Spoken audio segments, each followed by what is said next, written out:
Hello, my name is Dallas, and I will be your greeter for today. You're listening to Creative Differences, which has a runtime of God only knows, and stars Dallas, Demi, and Gabby. If you have any complaints, please keep them to yourself, and if you have any compliments, please leave them in the comment section below. Oh. Hi, I'm Gabby, and I never worked at ArcLight. And I'm Demi, and ArcLight was the first ever job I ever had. Wow. Nice. Yeah. I did not know that. Welcome to Creative Differences Podcast, as Dallas said earlier. Today is going to be a different kind of episode. Usually we would be reviewing movies or doing a Throwback Thursday for a movie, or we would be fan casting something. But today we are going to be doing an episode saying goodbye to ArcLight Cinemas. Now, you might wonder, why do that? I understand why that theater was so important in California, but it has no impact on me. It's just a movie theater. Well, just so you guys know, I don't think we've ever said it on the podcast, but 3 out of 4 of the hosts of this show worked at ArcLight. ArcLight is probably the only reason that this podcast exists. Yeah. That's true. I met Colin and Demi at ArcLight. Would not know them. Would not have podcasted with them. I think it's through ArcLight that we found out that Dallas knows Gabby, who I knew back in from middle school and high school. Yeah. So it's Fun little web of ArcLight knowledge. Yeah. It's wild. It's like everybody knew everybody. Yeah. So all those times that you guys heard us talking about the fact that we were working or our schedules weren't working because of work or, anything else about work, if it wasn't about Gabby, it was about ArcLight. Yeah. Yes, which means you don't have to worry about that anymore. Oh, That's horrible. it's so sad. I guess we should preface this for anyone who doesn't know. ArcLight and Pacific Theaters were recently announced to be shutting down due to COVID. They were not able to recover or something. I don't know. I don't work in that part of the business. I don't work in any part of the business anymore. But, Oh. So yeah, that's what this is about. Yeah, we're dedicating an entire episode to ArcLight and our stories from working at ArcLight. Yes, this one goes out to all of our crew members and some of our managers, the good ones. And, the regulars, the ones who weren't terrible. Yeah, it's going to be a fun one. Yeah. Shout out to ArcLight Pasadena. I think we should start off with, I guess, how long we worked there and like when we started working there. Cool. And so you people got are there aware. first. Yeah, well, so people are aware also we worked at the Pasadena location of ArcLight, not ArcLight Hollywood, which is like the most popular one because it's our central location. Yes. Yeah. And now a bunch of people are going to stop listening because they only cared about the Hollywood location. Aw. Hilarious. I mean, we worked at the but- Hollywood location for one day, Dallas.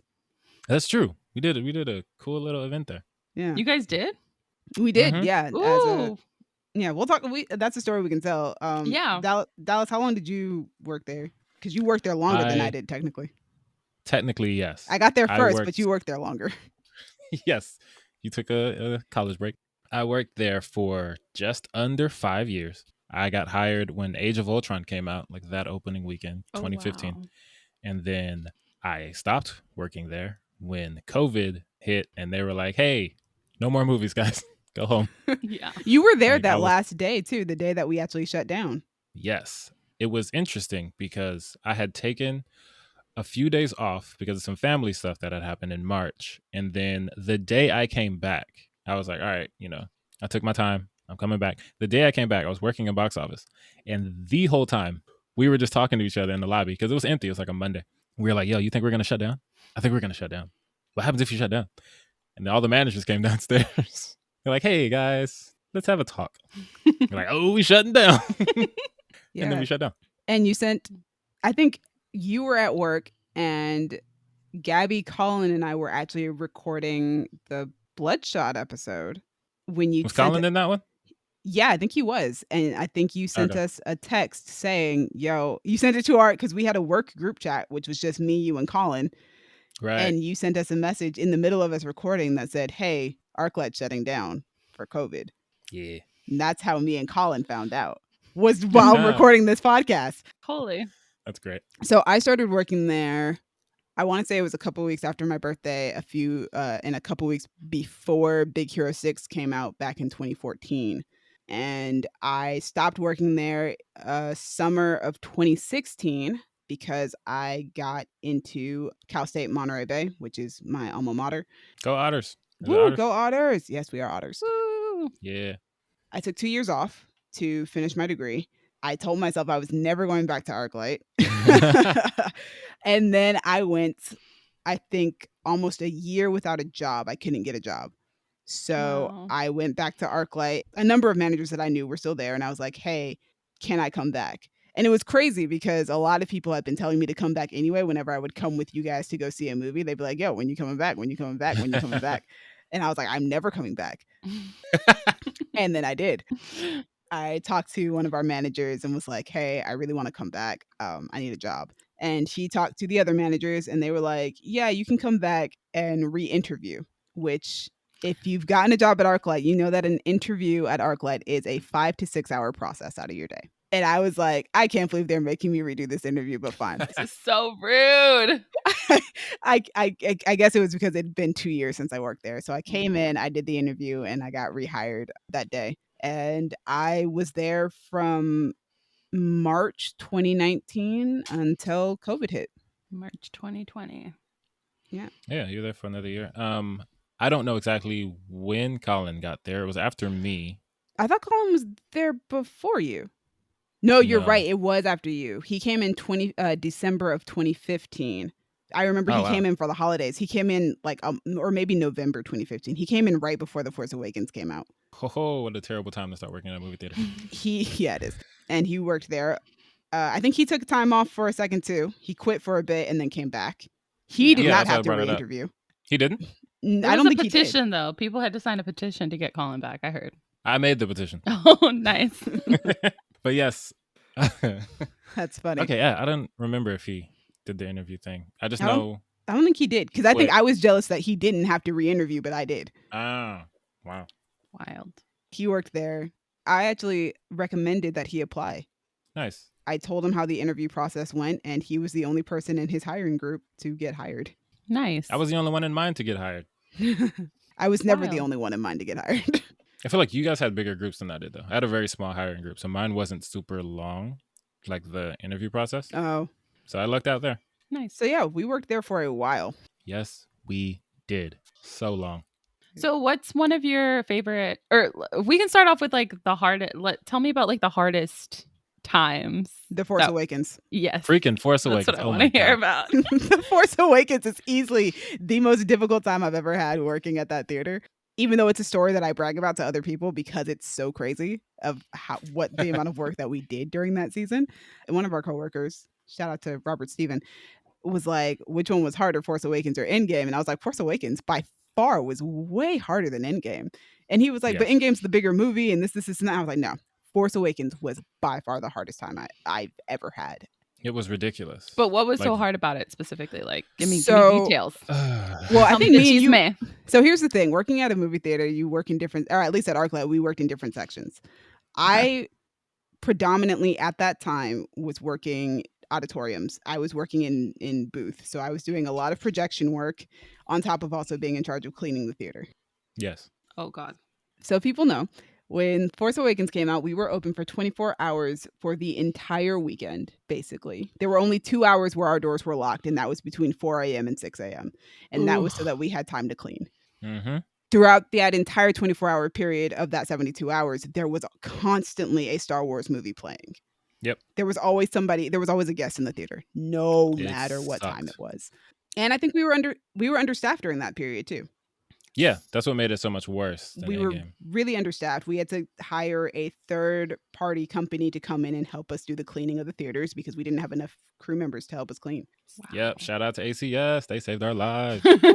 And then right before that movie came out was when we started doing bag checks. And guests were not happy with us at all. At first, it was worse because the first thing they said was just you can't bring in backpacks or bags of a certain size. Yes. And then we got it down to we have to check them. But initially it was like, if you have a backpack, you can't come in. So no, actually the backpack rule was still in place because I remember a kid coming up to me and I was like, you can't bring your backpack inside the movie theater. Oh, so it's like purse is fine, backpack not. That was during winter vacation during that time period. Yeah, that was like all the way through that winter. It was bad. My first shift for Force Awakens opening weekend, I worked from 9 p.m. to 5 a.m. and I was taking tickets. Was that the time. Thursday night? Dude, you had my schedule. That's a me. Yeah. Oh, okay. Hold on. Yeah, so was that Thursday night that we opened? I think so. All right. So my schedule story for Force Awakens was that obviously everybody knows I'm the Star Wars fan of the group. I'm the Yes. Star Yeah. Wars junkie. So I had asked back in June or July to have the day off so that I could go see the movie. I bought 2 sets of tickets in October when the tickets went on sale. I was on staff actually when the tickets went on sale, and I took a 15-minute break to buy my tickets. Of course. I had tickets for 2 showings that opening night. And so when it came time to schedule, they were like, "We can't give you the day off." Mm, But I was on staff while they were scheduling. So they were like, "Do you want a morning shift or do you want a night shift?" And I was like, "I want a morning shift," because right. I had my tickets. I didn't tell them Yeah. what I wanted the night off for, but I was like, I had my tickets. So I opened that day. It had to be like 8:30, 9:30 in the morning when I opened. I got off at around 5. And then I went home to my family, got ready for the movie, came back for an 8:30 showing. Me and my brother went back home to grab his car, came back for a midnight showing. Yeah, we came back for a midnight showing. The movie ended at around 2 a.m. I didn't get home until 3 a.m. because we stuck around talking about the movie. And then I woke up at 4 a.m. because I had a 5 a.m. shift, and I worked from 5 a.m. to 1:30 in the afternoon. Went home, and then I came back the next day, which was Saturday, for like an evening shift, I think, or it might have been a mid shift. I don't remember. And then Mm, and then that Sunday night, I was the closing booth person. So I turned off all goodness. the projectors finally. So that Thursday morning when we opened, I was the person who turned on all the projectors. And then Sunday night, I was the person who turned off all the projectors when Star Wars came out. Ugh. Terrible. How was your weekend? That We ran Dallas? out of glasses. Ran out of Yeah, glasses? it was terrible. We ran out of everything. Oh my Yeah, god. We were not stocked or staffed well enough for that place to be open 24 hours because And this we was didn't have enough of pre-COVID anything. time where like nothing, like people were reusing things and stuff and like touching everything and like Yeah. nothing yeah. was And like sanitized standing and basically on top of each other in the line. It was like one giant line. Like the line went from ticket taker to the door and then from concessions to ticket taker. So it's like Yeah. you go in the door, you're in line, you get to the ticket taker, and then they take a ticket, and now you're in line at concessions. It was just the worst. And then that was also because it was such a big movie and because of the era that we live in, we also had to do like really hardcore safety checks. So before I could even Mm-hmm. clean a theater, it was my job to actually go into every theater and check underneath every seat with a flashlight, and then I could allow my crew to come in to clean it because we had to make sure like everything was no safe. bombs. Yeah. Yeah.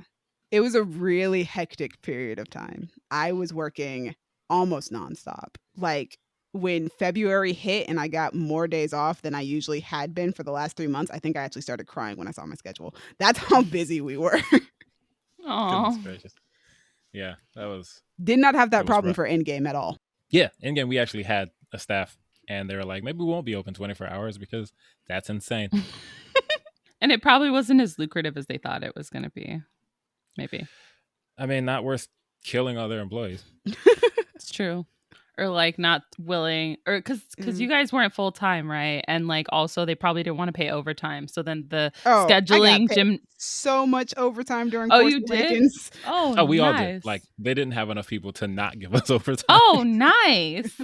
Real For- nice. Yeah. Force Awakens was a time. Force Awakens still has some of our crew members traumatized. Dallas is still traumatized. Yo, like Yeah, tell me about your Force Awakens experience. I hated Star Wars for a while after this movie came out. And I've never hated like it was always something I was indifferent about. And it was like for most of my life, it was just, I'm indifferent about Star Wars. It's cool, whatever. And then December 2015, that indifference changed into a visceral hatred. Holy moly. And then over time it dissipated back to indifference because I think like Rogue One was super easy, especially in comparison. Hmm. And then like, the movies got less. I think I don't Force know the Awakens word. is the only Star Wars movie that I ever had to work. I wasn't working there for any of the other ones. And Really? yeah, Force Awakens is also the only movie I think I've ever seen at the Cinerama Dome. I made it a huge deal for me to go see it at the Cinerama Dome. Shout out to the Dome. Yeah, that's going to get saved. I have no Yeah, someone's doubts gonna Yeah, about that. someone's going to buy buy the it or dome. something. It's going to be fine. People are making a huge deal. Oh my god, the Dome. Oh, no, well, but them making a huge deal is what's going to end up saving it. Yeah. That's what I'm saying. Yeah, like the people who are making a huge deal are the ones who can save it. Like all the Ed Wright could probably directors and buy actors, it and like Edgar save Wright, Ryan Johnson, Mindy Kaling. Like, it. They're I gonna mean, save it. maybe save some of the employees. That'd be nice. Yeah. But nah, Yeah. save the deal. Endgame wasn't as bad.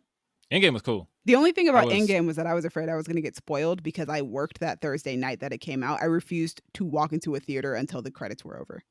Yo, I am so glad that I'm a lot more let's say easygoing about spoilers than Demi and other people.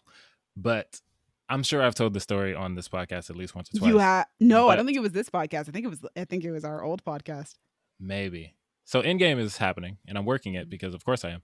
And I'm standing in the lobby, and this group of teenagers is coming out. And on that little wall that we had all the posters on, Yeah, like the poster display wall. thing, we had boom, Endgame, of course, Black Widow's there. And this group of kids is coming out, and one of the kids is yelling at his friends, and he points up and he says, "I told you Black Widow was gonna die." And he did this in the full lobby That's like a me thing. during opening weekend. And yes, that's a Gabby thing because Gabby also spoiled a movie for me in the theater. I'm so sorry. I'm so But, sorry.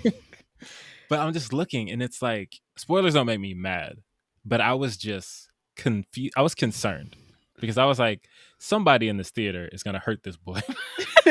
And as soon as he said it, he kind of looked around like, "Oh my God, what have I done?" At But least he felt bad. But through some miracle, Nobody heard him. I guess everyone else was having their own loud conversations, so no one like tried to strangle that boy. It's so weird. I don't like being spoiled. You guys all know that. Because I like Right. experiencing something for the first time and having my own initial reaction to seeing it Mhm. without any sort of like, anything kind of staining it. I just want to experience it in that moment. I almost wish that Endgame had been spoiled for me so I could have been prepared. That's true. You weren't.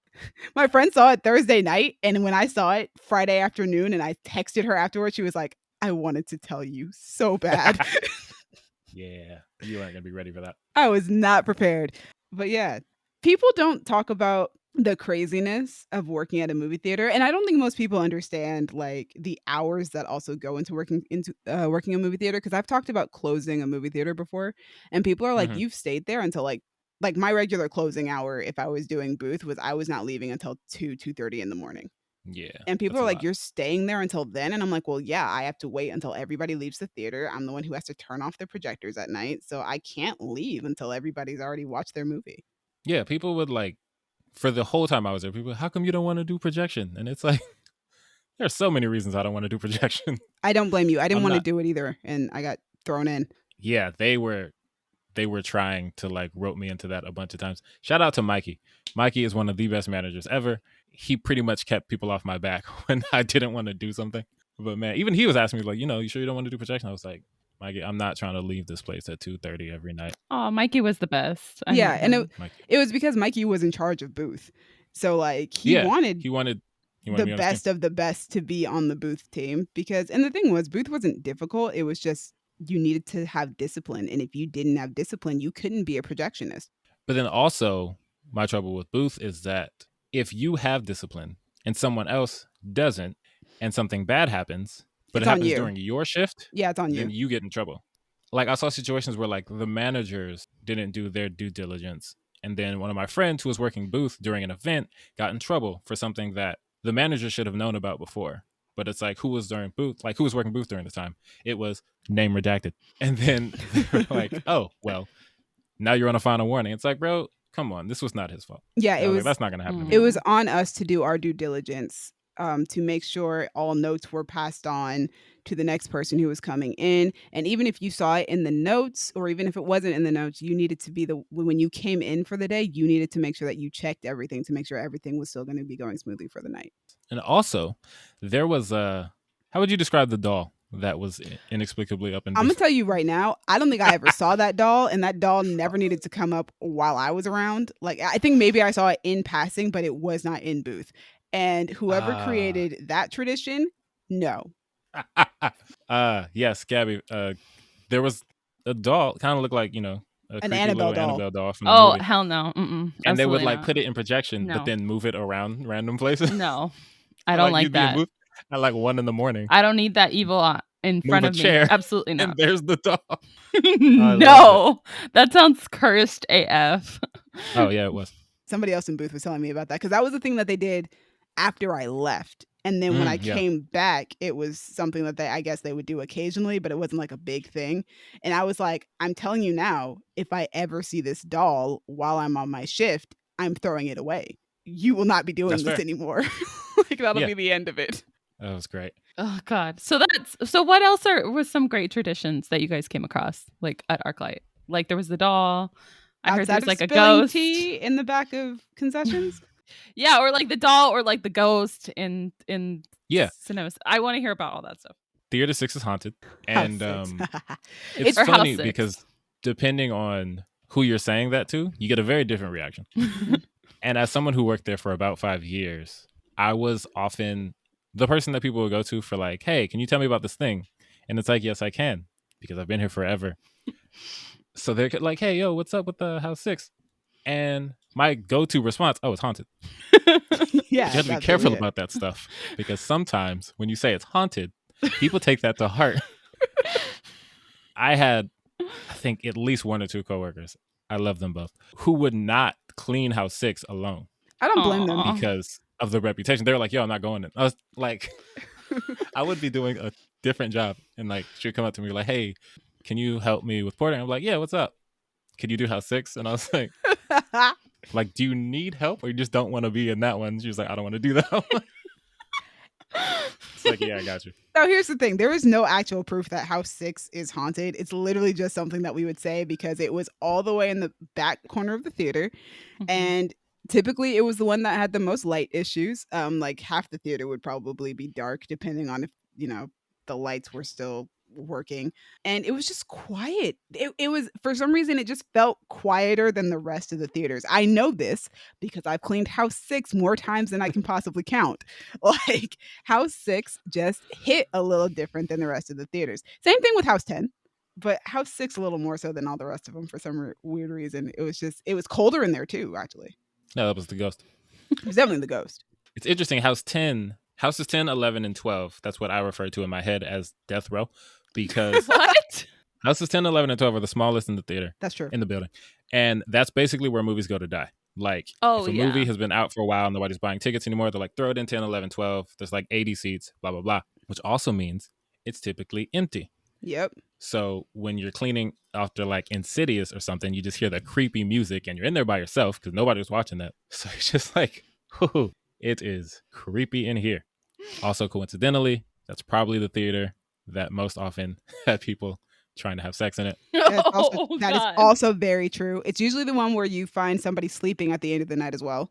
Yeah, there's Wow. some interesting times. I kind of hated going into those theaters when I was closing booth late at night because I was like, I imagine. what if I spot somebody in there who's just like sleeping?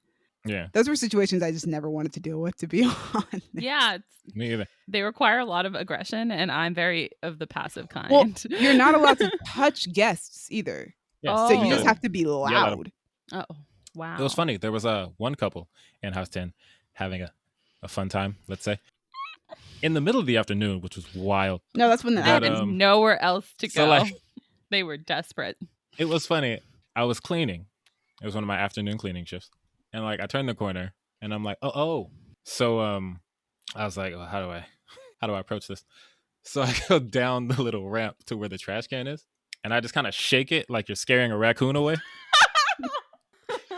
So then by the time I went back up to where the seats were and I turned the corner, they had kind of like straightened up. Calm down. straightened up, like Cleaned fixed their up. position, like, oh, hi.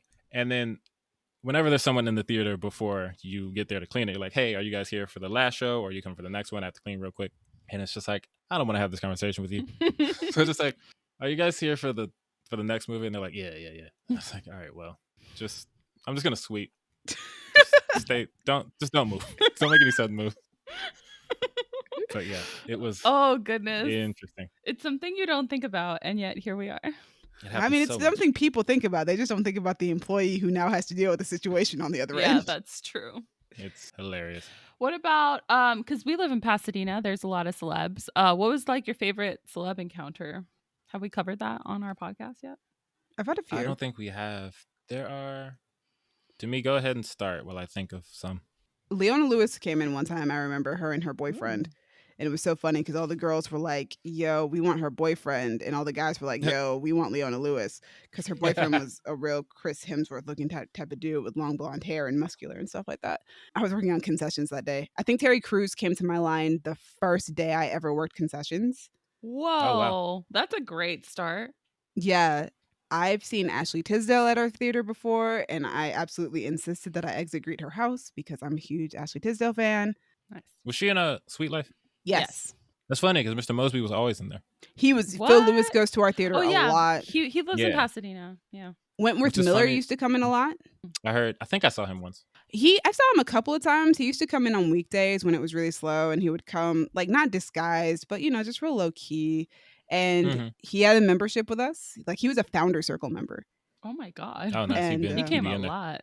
Yeah, and he ordered the same thing every single time he came to concessions: a large popcorn packed in and a package of peanut M&Ms. Every single time. Oh wow. You like learned his concession order. Putting his I business served out him at there. concessions once, but Oh. I used to see him come in a lot.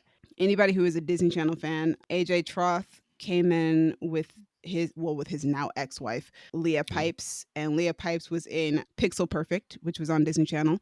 But if you are an Originals fan like I am, she played Cammy on the Originals, and it was funny. She came in a couple weeks after her character was killed off of that show.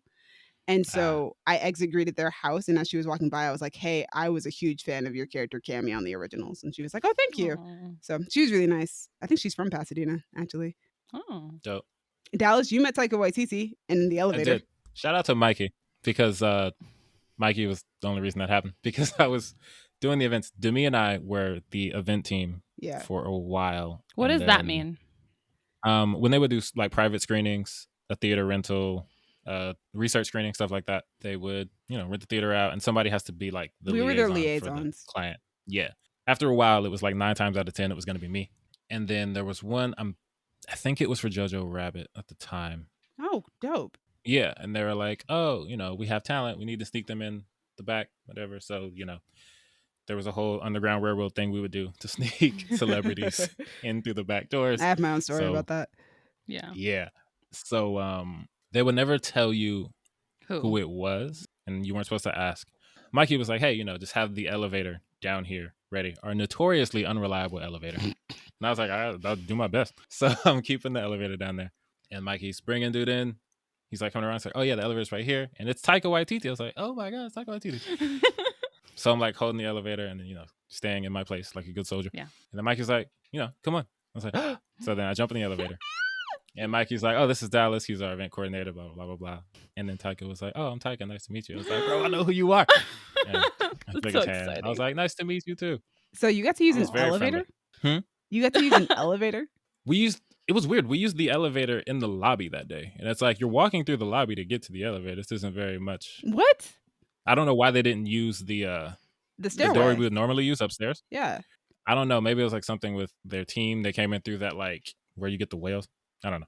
All right. But I So was my like, whatever. I story met Taika. that's similar to that is my first day as an event coordinator. I was supposed to be trained by the managers, but I guess somebody got it wrong on the schedule, and the managers were like, "We have to have our meeting today, so we actually can't train you."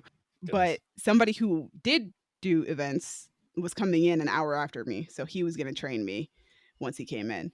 10 minutes after that exchange happened, and I'm looking over the checklist of things I'm supposed to do as the event coordinator, somebody calls me over the walkie-talkie and is like, "Hey, Demi, somebody from the event is here to talk to you." So I walk out. I'm faking it till I make it. They're like, "Yo, we have we have talent coming in today, and we need a way to get them into the building without anybody noticing, because if people notice, it's going to be really obvious." So I'm like, "Oh, okay, great. I'll figure that out, and I'll get back to you." And they were like, "Yeah, we have a talent coordinator coming in, so you can just tell her, and it'll be great." The other crew member, shout out to AJ, comes in, he shows me the way that they usually, sneak celebrity guests into the theater. Talent coordinator comes in, I show her how to do it, and we stand outside and we wait for the talent to come in. And so we're just chilling, shooting the breeze. I look at her and I go, "Hey, so who's this talent person coming in?" And she was like, "Oh, you didn't ask?" And I was like, No. Because, like Dallas said, you don't You're not supposed ask to about ask. these things. You're not supposed to Right. ask. So she goes, "Oh, well, that's really good for the future. You're never supposed to ask those types of questions." Yeah, it's George Clooney. And I'm Nice. just like, whoa, that's quite the bomb to drop on somebody. So that's my George Clooney story. He said hi to me on his way up. That was nice. Aw. It's always nice when they're friendly. I think that might be my favorite celebrity story. I did meet Teresa Palmer once. She Dope. came in with some friends and a lot of kids, and wow, cleaning that theater was rough. It was only them in that theater, and it was still rough. She has like 5 kids. Yeah. She has so many kids. Well, it was her and her friends and their kids. So there Oh were my like God. 10 kids They had a altogether squad of kids. already. Holy So, moly. and she was really nice though. She came out of the movie like halfway through with like her youngest child at the time, and was just hanging out at a cafe. And I think I said hi or whatever. She was really nice. Jai Courtney came in one time while I was working box office, and he came to the last showing of Neighbors 2 with his girlfriend, I think. And then my second favorite celebrity story is I came in to see Jane Got a Gun, and then I was going to go see Pride and Prejudice and Zombies immediately after. Well, not immediately after, like an hour after with some friends. But I was going to see Jane Got a Gun. And I came into the theater, and somebody who was working box office, I can't remember who, or else I would shout them out. They were like, "You'll never guess who's here." And I was like, okay, who? You're right. I'm not going to guess. And they're like, "It's Ewan McGregor." And I was like, "Shut up. Ewan McGregor is here." And it was while Force Awakens was out too. Oh my God. What a time to be there. They were like, "Yeah, he's here for like a research screening. He's been here all day. He wants to go see The Force Awakens." So that's also awesome. Ewan McGregor saw The Force Awakens at our theater, probably for the first time ever, which is dope. Wild. But I was like, "Oh my gosh, that's so cool. I wish I could meet him." Went inside Jane Got a Gun, which also happens to star Ewan McGregor, mind you. Huh. Nice. Came out of the theater. I was waiting for my next movie to start, and they're like, "Yo, Ewan McGregor is outside, like in front of like where Cold Stones is." Oh, wow. I was like, "Oh, I don't want to bother him. I don't want to bug him." And I think Colin was there at that point. And Colin and a couple of my other coworkers were like, "No, you got to go out there and meet him. You got to go get his autograph." And I was like, "Okay, fine." So I went outside. I went up to him and I was like, "Hey, I'm sorry. I don't really want to disturb you, but like I'm a really big fan." And he was like, "Oh yeah, sure." And I like gave him my Jane Got a Gun ticket, and he signed my ticket, which mind you, Nice. he's in the movie, so it's so Yeah. fantastic. It's perfect. But on top of him signing my ticket, I was wearing my Star Wars jacket and a Star Wars t-shirt. So like, Perfect. So he knew you were a fan. yeah, he knew I was just a Star Wars nerd. And I was so happy. Like, It was serendipitous. yeah, I'm such a huge Star Wars fan, and I actually got his autograph. It's on a ticket. I collect all of my movie tickets, so I have it still with me. It's in my room right now in a bag with the rest of my movie tickets. Yeah, I don't know if I have any other celebrity stories outside of that. I know Teresa met Angelina Jolie one Christmas Nice. and got a tip from Angelina Jolie. Oh, nice. Oh yes, she told us that would be nice. Dallas, you saw Chadwick Boseman like huffing it Running up up some stairs. I saw him running down the stairs and Oh. swiftly out of the building. Oh, okay. I thought up the stairs. I don't know what screening it was, maybe Marshall or something. But yeah, he was not trying to be seen. He dipped out like as quickly as possible. Speaking of people in the MCU, there was one time I was in box office and this woman comes up to me and she's asking me about pretty much every movie. Just like, what's this movie about? What's this movie about? What's this movie about? And, curse my customer satisfaction. We have a like little printout that tells you what all the movies are about. And I it's got very really good at easy making those. to just hand them, be like, hey, this is what all the movies are about. And a lot of people will just do that. I was like, you know what? Let me engage with the guests. Provide some distraction-free engagement. So I'm telling her to the best of my ability, which is a lot because I'm there all the time and I start to know what the movies are. Mhm. So I'm like, oh, this one's about this and this one's about that. And there was no line behind her. So didn't matter to me. And then someone does come up in line behind her. And I was like, oh, well, I have another guest, but I try to, still help this one. Only one person in line. I look up. The person behind her is Michael Keaton. Oh. And I'm just like, oh boy, woman, please hurry up. So she doesn't. At that point, She asks about the you rest. bring out the flyer, Dallas. Right. She keeps asking, and I'm like, oh, this and that, this and that. And, he's chilling. He doesn't look impatient or anything like that. Another girl who works there, she comes up next to me and gets on her register. She's like, I can help you over here. And then Michael Keaton goes to her line. And I just watch him longingly leave my line. Oh. And I'm like, but, still got to put on a smile. And then the woman who's been in my line for 15 minutes decides, okay, thank you, and leaves without buying a ticket to anything. No. And I was like, yo, you owe me something because you just made me talk to you for like 20 minutes, asked me about every movie, and didn't buy anything. Whatever. And then our coworker sells Michael Keaton the ticket, and the people who are seeing it are like, oh my God. And they're like, hey, you helped Michael Keaton. And she didn't know who he was. No. It's the perfect way for that story to end. The level of sadness. More Yeah. MCU actors that have come in. Derek Luke used to come in. I think he came in one Christmas while I was working, actually. Oh, yeah, I've seen him there before. He used to come in quite a bit. Michael Ealy used to come in quite a bit. Actually, now that we're listing them off, I'm realizing just how many celebrities like we've come in contact I'm with. And I'm just telling like, oh you. yeah, There's a bunch of them. The there's quite a number Pasadena of them. location is fire. One of my favorite stories is while I was in Monterey Bay. I'm not even working there at this point. I'm in Monterey Bay. One of my favorite actresses, Olivia Taylor-Dudley, love her. She's on The Magicians. She posted a picture of her at ArcLight I think it was in one of the women's restrooms. I looked at the picture and I went, I know that restroom. I know it very well. So when I came back home for like winter vacation or something, I went into the bathroom on the 9 through 14 side, walked in, took a picture, and compared and was like, yep, I knew I knew this bathroom. I've cleaned it so many times before. Of course. Nice. Wasn't even Man. there, but I knew exactly what ArcLight she was in because I recognized that bathroom. The ArcLight bathrooms were a lawless land. Oh, I literally had bad luck when it came to those bathrooms. I've cleaned almost everything you can possibly think of in that bathroom. And I was always the auditorium lead. I was always in charge of cleaning, but I would have a restroom porter and then my female restroom porter would leave for the day and somehow some way something would always happen in the bathroom when I didn't have a female restroom porter. So then I would be the one to have to deal with it. I won't even go into detail on all the let's not. disgusting stuff I've had to clean in women's restrooms. It's gross. I started telling people that I have bad luck when it comes to the bathrooms to the point where they would call for somebody to come help out in the bathroom. And I would come in and I would look at the person and be like, what did I tell you? Bad luck. Always on it's always on me. I hated it every single time. Not a great time. Okay, Dallas, I'm hoping that your answer is the same as mine. What is the funniest story you have ever experienced or heard while working at ArcLight? Okay, so I feel like I know the answer that you're looking for. And like there have been so many that I don't know if this is like so number many. one, but it's definitely up there. Shout out to Brandon. So for some odd reason, for a very long time, when we wanted to make pretzels in concessions, we would have to walk across the building to the back of the cafe to use the pretzel maker back there because we didn't have one. They just didn't have one in concessions, which is weird. It's a concession stand. We got one though.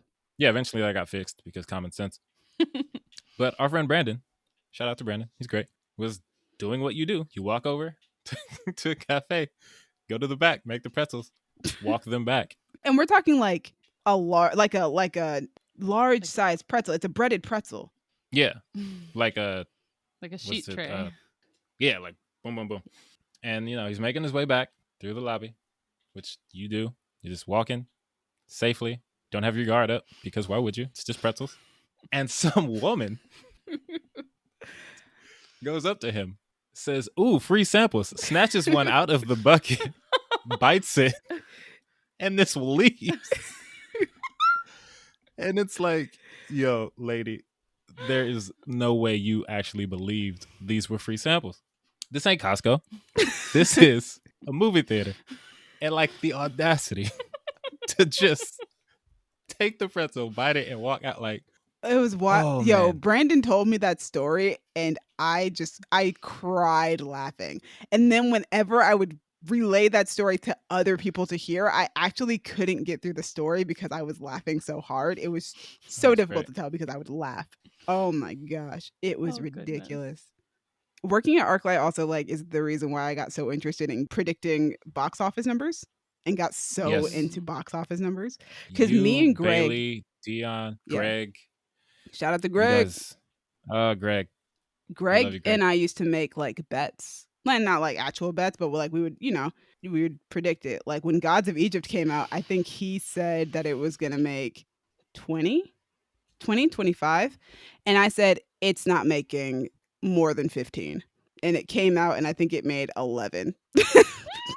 Good. That movie didn't look It like didn't it needed to deserve make a lot more of money. than that. No. I almost went into programming because Greg and I had such a good time just trying to guess what numbers a movie was going to make. One of my favorite stories is, and I always just roll my eyes also at this story. We used to have to do emergency drills before big seasons started, especially when big Yes. movies were coming out. So like Endgame's coming out, we have to do like an emergency meeting. Emergency meeting means that we need to be at the theater at like 6 or 7 o'clock in the morning before the place even opens, do our whole little run through of what to do in an emergency. Maybe 2 or 3 people will be excluded from having to go to that meeting. Right. I think it was like if you closed the night before, if you Yeah. like left late. Then you didn't have to come. Everybody else Right. had to be there. It was absolutely mandatory. And we would do it in one of the theaters, and we would, watch all these videos, and then we would do test runs on what would happen in an emergency. One time, Dallas came in super late. Like super late. Like I'm talking like we're done with the theater portion where we're done watching all the videos and stuff about what you're supposed to do and looking at all the schematics and stuff like that. No, we're done with that portion. We are now out in the lobby preparing to do the emergency drill section. Dallas walks into the building, and like in my head, I'm like, you're so late, dude. Like management is going to be so mad. Like there's no getting out of that, except for the fact that literally everybody who we work with started clapping when Dallas walked into the room. It was my favorite thing. And It's my favorite ArcLight memory. Dallas was so well liked that when you would leave for the night, all of us would wear walkie-talkies so that we could communicate with one another. Mm-hmm. When we would leave for the night, you would typically say goodbye to the coworkers over the walkie so that everybody knew that you were out for the night. Dallas would say goodbye to everyone, and everybody would insist on saying goodbye to Dallas over the walkie. Every single that was a person. cute story. Nobody else got that treatment. It was just Dallas. Aw. Yeah, people like me there. It was nice. Yeah. Didn't somebody It was give you a very PS4? Yo, shout out to David. David, if you're listening, you are one of my favorite coworkers ever. Like a legitimate friend. David and Dallas were like legitimately a duo. Yeah, we were the homies. David went to that Comic-Con with us where we Yes, met he did. Rocky from Power Rangers. Yeah, he was such a sweetheart. We still text. He has a text chat with me and Colin. Oh, that's He's cool. a great guy. He was Shout out dope. to David. You're great. Really Thank you nice for guy. that PlayStation 4. I could not explain to people. They're like, you have a PS4? It's like, yeah. It's like, my friend David got it for him. He was like, people were like, why? I don't know. We're good friends. Just because he's the nicest person. One thing I also really remember about working there is shout out to Alex Z. First off, there was a period of time where we had like 4 Alexes working there at one time. Shout out to all the Alexes. We had so many Alexes. And we had to just use their last initial in order to differentiate which one we were talking to over the walkie. Alex Z was one of the fastest theater cleaners I have ever seen in my life, if not the fastest. The man could walk into a 50-person theater, which would typically take 2 people to finish in a 5-minute span, and he would finish it by himself in 5 minutes. And it would actually fantastic. be spotless too. It wasn't like he like half-assed it. No, the place is clean. It was great. That's why I called him Alex the Legend Zarate, because he's a legend. He's legendary, bro. He was so good at cleaning those theaters, man. And I don't understand it. He would like, it would be like we were super busy and like Cafe has some guests, but I'm like running low on people to clean a house because I've got a 400 people house about to break and I need everybody in there. And I can't have somebody go to house 10, which surprisingly has 50 people in it. And I'm just like, yo, Zarate, can you just handle house 10 for me? And he's like, yeah, I got it. And he would be done cleaning house 10 before I'm even done cleaning house 9 with the rest of my team. He was great. Wow, Zarate. Like one of the things about being there so long is that you see different groups of people and you see like, there was some like so many couples formed in front of our eyes. At ArcLight. Yeah. And it was just like, you know, sometimes it was like, ooh, I don't know if that's going to work. But then other times it was just like, it was like when you ship characters on a show. Yeah. And then they finally get together. Here's the thing. I don't think that happened the first time I worked there, but the second time I worked there, when I got there, you guys were like, yeah, these 2 are together, these 2 are together, these 2 are together. And I'm like, There was why something, is everybody dating? What the There was heck? something about the new group that like, they just like latched onto each other, which was, you know, very sweet. Yeah. Yeah, our coworkers were the best. That was the best part of working at ArcLight, was literally just the people that you would meet. Like, we're all such good friends. The group chat the night that they announced that ArcLight like was closing was so lit with just all of our memories and all of our like hangouts and the crazy things we would do at work. The people were great. And like the people were what made working at the theater like amazing. Which is why when I went into basically solitary confinement for like 3 months straight, it was so difficult. I can imagine. Yeah, the summer before we closed down, I learned how to do 35 millimeter, which is awesome for somebody who is as into film as I am. I got to learn how to run a 35 millimeter projector. And there were only 5 of us, I think, who were trained how to do it. I would have to come in to work at 10 p.m. and stay until 2 a.m. so that we could all train together. But running 35 millimeter meant that for 8 hours a day, I was by myself in the booth. We would have maybe like a half hour, 45 minutes between showings when we were doing 35 millimeter. So once the movie was over, I would set up for the next showing. And then I would spend the next like 10, 15 minutes downstairs just talking to whoever was on staff because I was so lonely upstairs, especially with like Once Upon a Time in Hollywood, which was like an almost 3-hour movie. I was like, yeah, Yeah, I'm not too seeing much. people for 3 hours straight. I'm going to lose my mind. I need to go downstairs and just say hi to people. People would legitimately go, I didn't even know you were here. Yeah, I remember like not knowing certain booths. Like, oh, you've been upstairs for the last 7 hours. That makes Yeah. sense. Shout out to Amanda. Amanda actually like, whew, me and her were so close during the 35 millimeter era.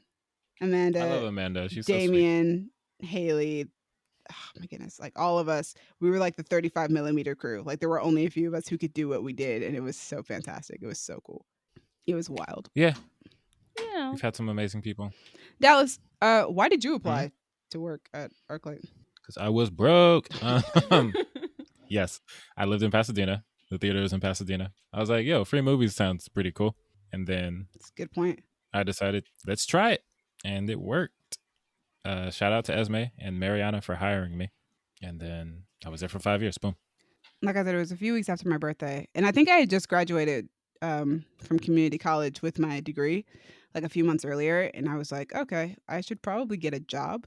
I didn't really want to work in food service or in retail because I felt like I would like hate it. Honestly, I figured working in a movie theater would probably be best. I love movies a lot, and I want to be in the movie industry. That's what I want to do. So I figured that would be the closest I would get at that point in time. But I also later came to find out that working at a movie theater is basically just retail and food service all wrapped up in one and quite a bit more. It was like the first real job I'd had. Like I did an internship with a summer program that me and Gabby were involved with, and I got paid for that, Yeah. obviously. But that was like a 5-week thing out of the summer that I did for 2 years. So, and it wasn't like I didn't have to do like a whole application process thing. Like for Yeah. this one, I was like, okay, I have to have my application together and I have to have like a resume. And I applied and, I had to schedule an interview, which was literally just the day after I applied. It was like such a quick turnaround. It was literally I applied, I scheduled my interview that night. One of my best friends, Lauren, shout out to Lauren, she stayed up with me on the phone, like teaching me or like help coaching me through like interview questions and how you typically answer those interview questions. We looked up what the ArcLight interview process was like so that we had an idea of what it would be when I went in. So I was kind of prepared for it thanks to her. And then the next day I went in for my interview and I got the job on the spot. At ArcLight, if you get the job immediately after that interview, you just sign up to start working. So it was literally like a 24-hour. Turnaround. My mom was like, you've been looking for a job for like 3 days and you somehow managed to get one in that span of time. Wild. ArcLight was my first job. I learned to drive while I was working at ArcLight, or I got my license while I was working at ArcLight. And Oh. so Nice. the first time I ever drove by myself without anybody with me was for a crew holiday party. And I had asked my dad to drive me, and he was like, you got a car? You got a license? You can go. You can go. So I got in my car and I drove down to the theater, and that was the first time I ever drove on my own with a license. Oh. Nice. Also, you guys' Christmas things were fun because I went to one once. Yo. Oh my God. There were I so many love. times where I was just like tagging along because I was the friend and it was ArcLight Yeah. things. Yeah. Well, we Yeah, had it we had was the tribe. Our tribe was developed during a Christmas party. the first one. I think. Well, the first one I was there for. I think that was the first one. No, that was the second one I was there for. Yeah, It that was was the first one that we did at the theater. Oh. right. What was that like? What did you guys do? We would rent out one of our own theaters, and then we would play we would set up the theater and play games in there. I think we would hmm set. I think a couple of people have set up the Switch to the theater screen, so that they could play Yeah, the Switch on the theater screen. That's awesome. they played Jackbox, Smash Brothers. I set up a Jeopardy game for the last holiday party that we'll ever have. And I hosted our Jeopardy game, which was pretty fun. I spent like my work day actually setting up that game for them. And we would eat and we would order food for like all of us. And we would have a photo booth, which was really cool. I still have photos from I think the 2016 party. Nice. Yeah, that was a good one. One of my memories was I went to my friend Emily lived in Canada for a while because she went to school up there. So I went to Canada for a week to visit her. I had to ask for a week off, which luckily I managed to get permission to do. I was gone from Wednesday to Wednesday, and I got my schedule for that Thursday that I was going to be back the Tuesday before I left. So I was coming back right as Batman versus Superman was about to start. Ooh. So my Thursday night schedule was, hey, you're working from 8 o'clock at night to 4 o'clock in the morning. And I was like, you mean I'm coming Goodness. back from vacation and the next day I'm working from 8 p.m. to 4 a.m. That freaking sucks. And then the rest of the weekend, I think I got my next schedule while I was in Canada. And I found out that the rest of my weekend was 8 p.m. to 4 a.m. Big yikes. The night shift. That's the type of schedule that you would get from ArcLight sometimes. Yikes. At least they kept you like consistent through the whole, like they didn't like, bring you in the morning and then at night and then in the morning again where you're like a little bit discombobulated. Yeah, they tried not to do that. They kept tried you, not like, to, for in your sure. form. Sometimes it happened. Star Wars. Star Wars. Also, Batman v Superman had its own trouble because there was this thing that they would do called ArcLight Stories, where they do an interview Oh, with like yeah. a producer or a director, blah blah. And it was Deb Snyder. She was a producer on that movie, and they recorded an interview with her. Which, first of all, they recorded it in the lobby, but they recorded it during business hours, so it was very strange because it was like try to make it as quiet as possible. So we would like turn off the smoothie machines and like not pop popcorn, and it's like we're open right now. Like, why are you guys doing this here right now? There's just not a good time or place to do this right now, but whatever. And then they didn't plan for ArcLight Stories to be after the credits when they made the film schedule, Yes. but they also didn't change it. So they were like, hey, you had, let's say, 10 minutes to clean. Now you have 5. But we're not going to give you any more time. Just good luck. Oh, Yep. no. I remember, I think opening night, Demi, of course, was in charge of cleaning the theater. Yeah, it was, yeah. And we were watching the movie. Oh, that's one of my favorite stories from working there, actually. Do you want to tell it? Yeah. Okay, Well, yeah, go ahead. so I was working, and I think I was actually, you know what? It wasn't that Thursday night it opened. I think it was that Monday after the weekend was over. Was it Monday? We thought it was going to be slow, and it wasn't slow.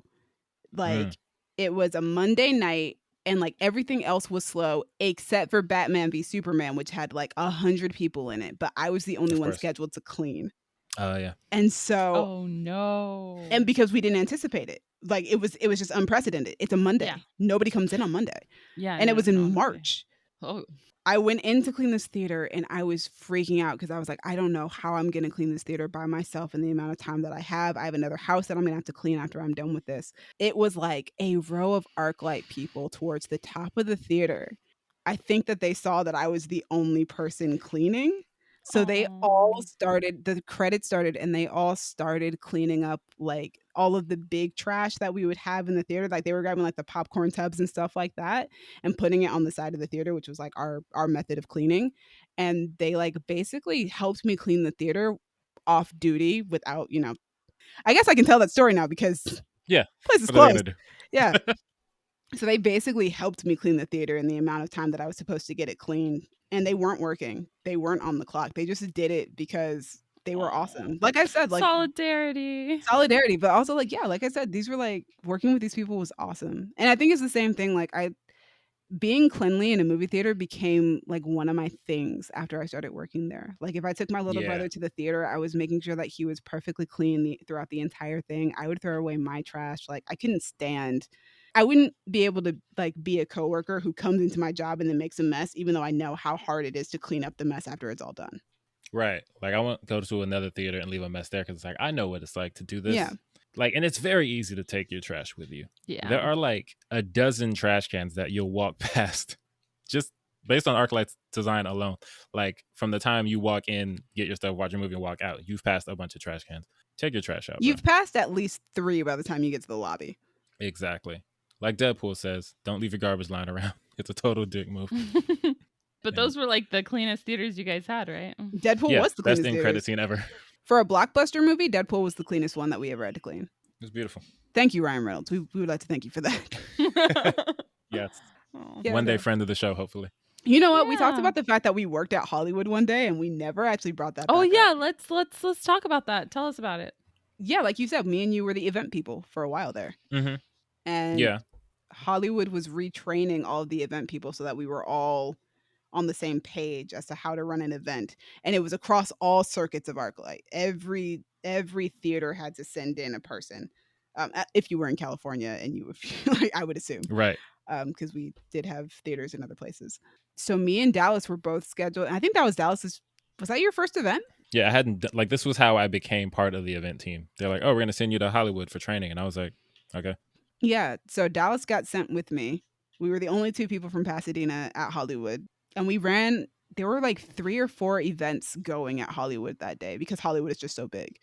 So, and I think one of them was a James Bond event. That was not the event we were working, but I just remember it was James Bond because they had the Aston Martin in the lobby. Yes, there's Spectre stuff all over that lobby. Yeah. And yeah, so me and Dallas got to work at Hollywood for the day. We were helping out with an event. And then I think for lunch, me and you walked across the street to Jack in the Box. We did. Yeah. We did. We found out ArcLight Hollywood sold Sour Punch straws and we're completely jealous because Pasadena did not at that time. Yeah. So of course we had to buy some. We did, Nice. yeah. And then I think once our shift was over, we went over to Amoeba. Mm-hmm. Nice.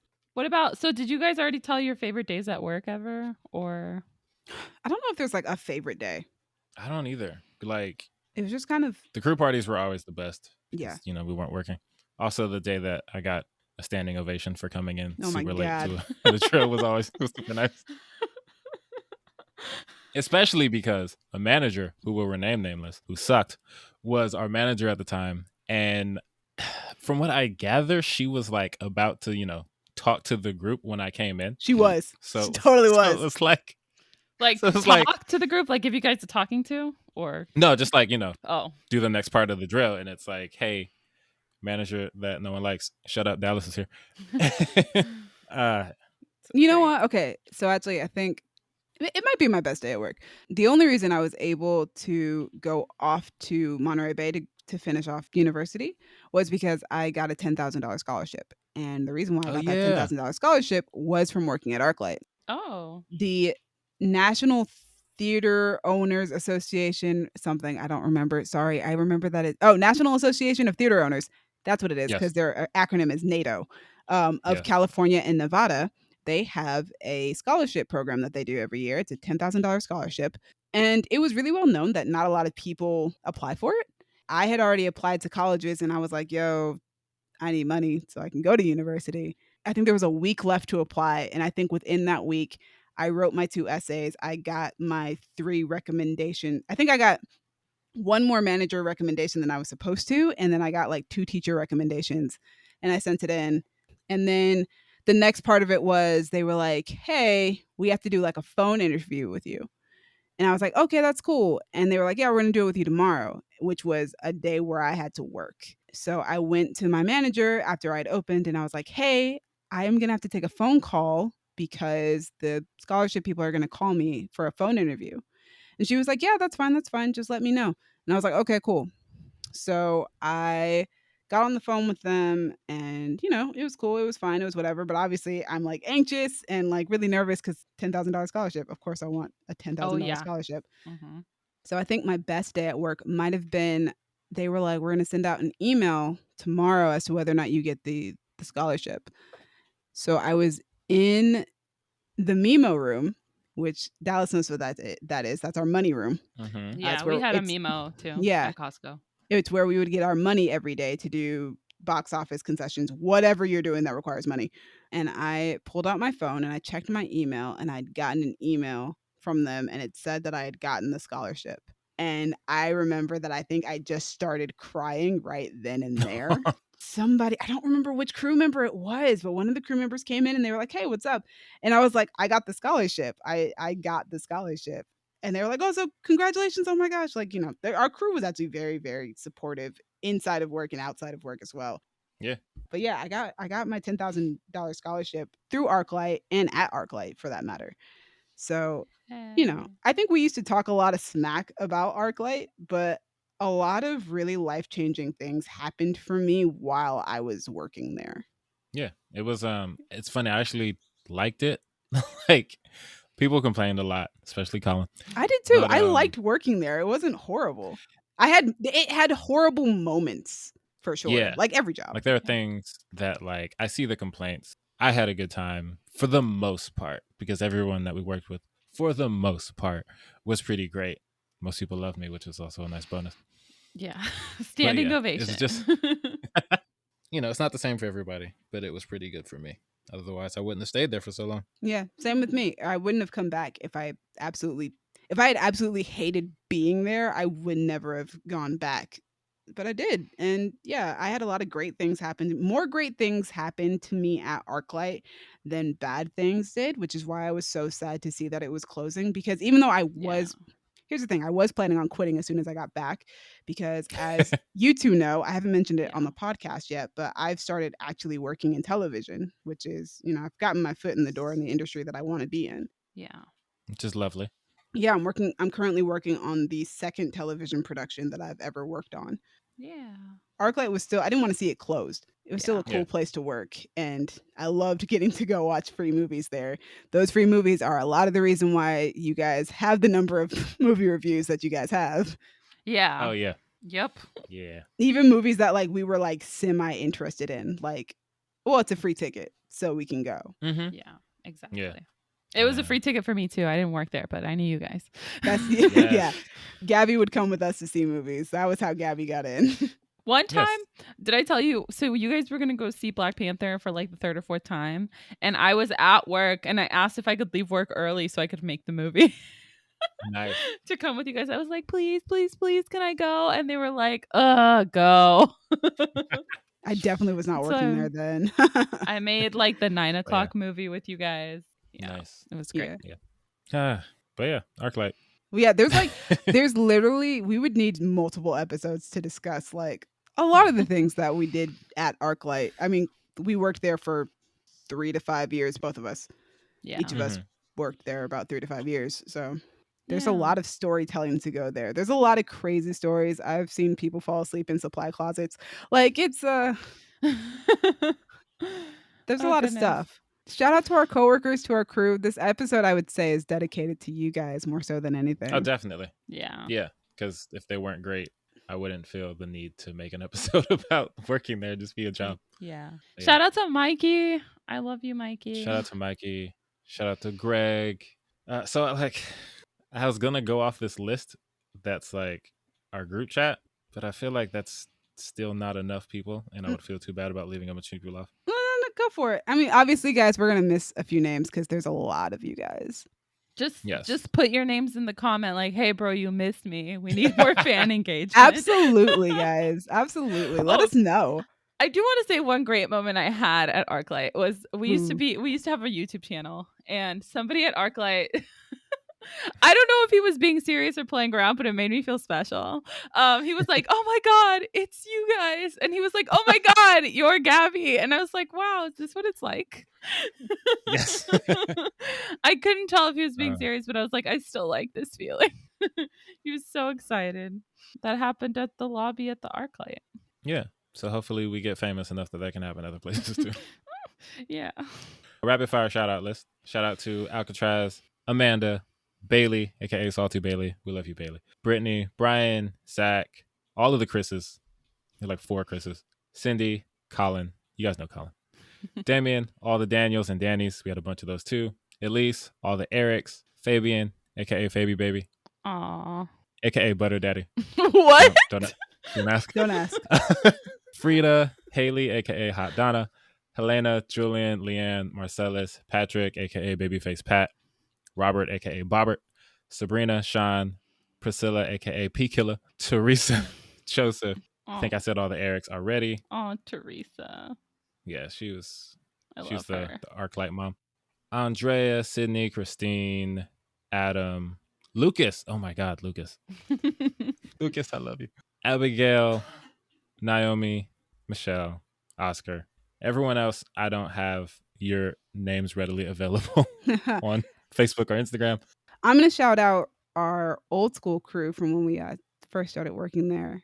Oh, So, boy. you know, people like Yadira, we had a number, Daisy, Eric, Daisy, Charles, Brandon. But also, like, especially to our crew, like our super, super tight knit crew that we had when we first started working there. So you already mentioned Lucas. We had Justin, Edgar, Ronald, Justin. Terry, but especially Malaya, Jordan, Malaya. Kayla, Yeah. you know, and then there was me and there was you. That was like our squad. Like we used to go to like amusement parks and to the beach and stuff. And Steven. Yes. Caleb and Matt. Matt, thank you for always doing Childish Gambino songs with me at karaoke. Oh, yeah. He was your We're hype gonna man. have to keep that up. He's my boy. But yeah, I think fun times. There's so many other people that we could shout out. We've worked with multiple series of people throughout our time working at ArcLight. It would be impossible for us to name all of them. Yeah, that's true. So if we didn't name you, we probably still love you. There's like a group of like maybe 3 to 5 people that we don't love. I don't love. But you know, you're probably not one of them. Shout out to Melvin. Yo, shout out to Melvin. Yeah, but thank you guys all. If you guys have made it this far, thank you guys for listening. And if you are still listening, I'm going to hit you guys with one of our favorite ArcLight questions. It was written on every single one of our name tags. What is your favorite movie? Oh, yeah. Let us know in the comments. Yeah. Yeah, let us know if you liked ArcLight. Let us know if you recognize our voices from box office or concessions. Oh. Thanks to everyone. If you are still listening, then you probably worked there. So enjoy your shout out. Oh. But and if we didn't shout you out, please put your name in the comments. Yeah. Yes. Get your recognition. Yeah. As always, thanks all around. Thank you. Brandon and Io. Not ArcLight Brandon. Oh, snap. Brandon did work at ArcLight. What? Before us. I forgot about that. Shout out to Brandon, the OG. Yes. Crown Digital's own Brandon, aka my childhood best friend, did work at ArcLight before I did. Oh, wow. So I forgot about that. That's crazy. But yeah, shout out to Brandon and Io for putting us on Spotify and Apple Podcasts. To me, thank you for editing, putting us on YouTube, being my ArcLight ride or die for all these years. You've been great. Gabby, thank you for going down this journey with us. You're welcome, Thank man. you for all the times that you paid for concessions in exchange for free tickets. Oh, Yeah. dude, for sure. Yeah, Gabby came through. I was like, oh, you pay it? Large popcorn. Let me get the Sour Patch. As if we weren't soda. already getting half off of concessions anyway. Yeah. That's true. Yeah, it was a nice little. But I was like, I'm here for free. I should contribute. I always appreciate the contribution. So, what with ArcLight now being over, clearly, as you can hear, we are moving into the next chapter of our lives. Yeah. Yes. Well, you guys are. I'm still where I'm at, but you know, it's cool. It's whatever. Yeah, you know, we're all doing something. Yeah. But yeah, hit us up on the medias to let us know your favorite ArcLight memories. If you went to ArcLight Pasadena, if you thought the caramel corn was as good as everyone says it was. Shout out to Colin It was fire. because Colin was apparently the best caramel corn maker that we had. Nice. Caramel corn Colin. Sorry. Better than some of the other nicknames you guys gave him at that job. Oh, goodness. I'm trying to think of them. Dang it. All right. Anyway, you can hit us up on the medias. Twitter, y'all_different. Instagram and Tumblr, Creative Differences Podcast. Facebook.com/Creative Differences PC. If you want more ArcLight stories, I was there for 5 years. You can hit me up on Twitter and Instagram at A King Named Simba. Hi, I'm Gabby, and you can hit me on the Instagrams at Stegosaurus. And hey guys, I'm Demi. You guys can hit me up on Twitter and Instagram at Dreamy Films. Dreamy is spelled DREEMI. Hit me up. I probably have a lot of stories about some crazy times at ArcLight. You can find Colin on Twitter at BallinShotColin. And shout out to Andrew, because Andrew, I think, is the first person that I remember calling him that. And Andrew was the person who would shout out "Remember the Titans" quotes with me on the walkie Aww. from different parts of the building. It was beautiful. Andrew, you're the best. And he's actually a frequent listener to the podcast. So he's probably hearing this. Yay. Love you, Andrew. Left side. Aw, He's going to say strong side. Aw. Thanks again for listening, guys. It's been different. Bye. Bye. Rest in peace, ArcLight.